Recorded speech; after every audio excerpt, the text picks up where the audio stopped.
Hello, students. We've spent the last couple of lessons looking at different transformations of functions.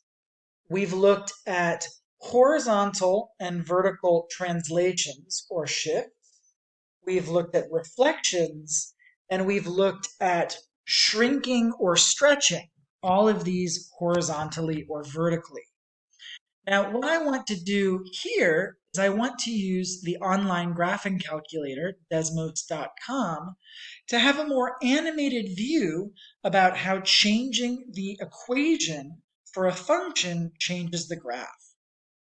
Now, right now I have the graph of f of x equals a times the quantity bx plus c squared plus d.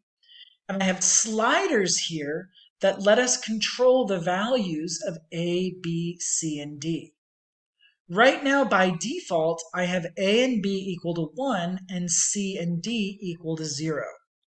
If you substitute in a equals 1, b equals 1, c equals 0, and d equals 0, you just get f of x equals x squared. C and D are things that get added to our function, and they're 0, so we're adding nothing. And A and B are things that multiply by our variable or our function, and those are both 1. So we've multiplied by 1, and we've added 0, and we've got our typical parabola, standard run-of-the-mill f of x equals x squared. Now what we're going to do is we're going to move each of these sliders to change the values of A, B, C, and D, and each of these will cause a certain transformation for the function. I want to start with D because I think D is the easiest to look at. D is a constant that's being added to the outside of our function. If we take our function and we add a number to it, that corresponds to a vertical shift, a vertical translation. If we add a positive number, it's a vertical shift up, and if it's a negative number, it's a vertical shift down. Let's see if this happens when we change the value of D.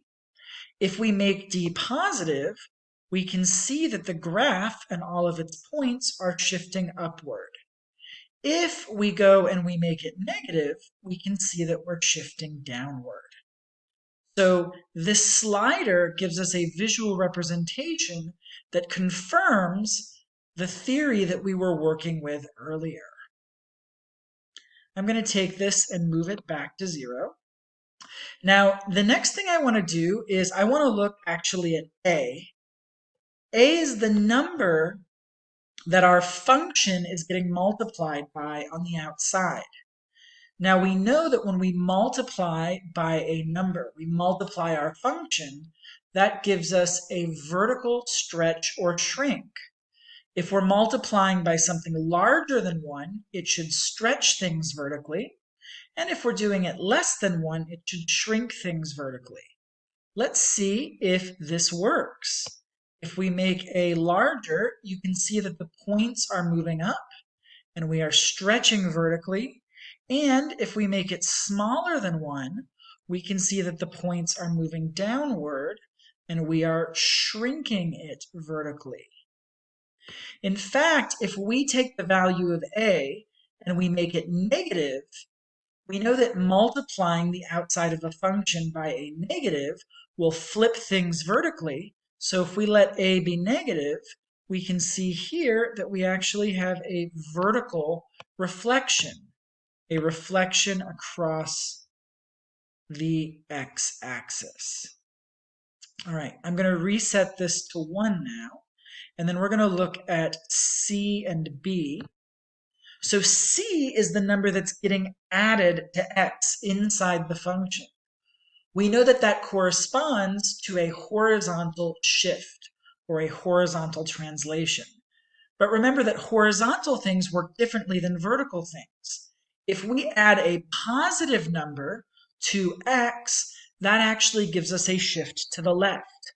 Let's try it. If we add a positive number, we're shifting to the left.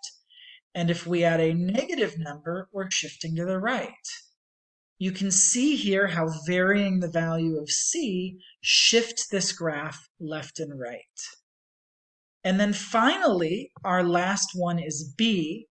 B is the number that x is getting multiplied by inside the function. Remember that this corresponds to a horizontal stretch or shrink, but again, because it's horizontal, it happens differently than we'd expect. If we multiply by a number larger than 1, that corresponds to a horizontal shrink, and smaller than 1, it should be a stretch. Let's try it. Do you see how it's shrinking horizontally and all those points are getting closer to the y-axis? And then if we do it the other way, we are stretching and they're getting further from the y-axis. And if we go all the way and make b negative, we end up having a horizontal reflection, but it's hard to see that because this graph is symmetric with respect to the y-axis. So it's a little bit difficult to see. You can probably see how the colors corresponding to the individual points are flipping to the left and to the right. Anyways, we can manipulate more than one of these at a time, and that's going to change a lot about the graph. It's going to change how we're stretching and shrinking in different directions, etc. Anyways, I just wanted to make a short video with an animation so you could see exactly how this works. I'm going to include a link to this in Canvas so that you can play around with the numbers as well. Just please don't mess with any of the things down here. There's a lot of math that went into this. This is basically how I have the coordinates for all of these individual points, and I have it so that they move appropriately when we change all of these sliders. But play around with the sliders to see what you can get.